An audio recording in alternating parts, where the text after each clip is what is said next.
Ang galing talaga ni Lord, no? Marami tayong gusto pero hindi natin nakukuha. Marami tayong plano pero hindi natin nagagawa. Tapos biglang may magandang bagay na dadating. Alam mo kung bakit? Kasi His plan is better than ours.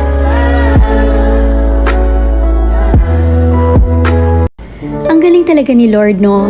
Marami tayong gusto pero hindi natin nakukuha.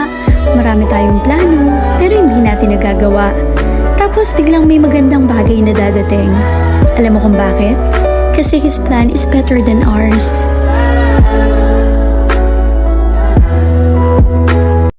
Ang galing talaga ni Lord, no? Marami tayong gusto pero hindi natin nakukuha. Marami tayong plano pero hindi natin nagagawa. Tapos biglang may magandang bagay na dadating. Alam mo kung bakit? Kasi His plan is better than ours.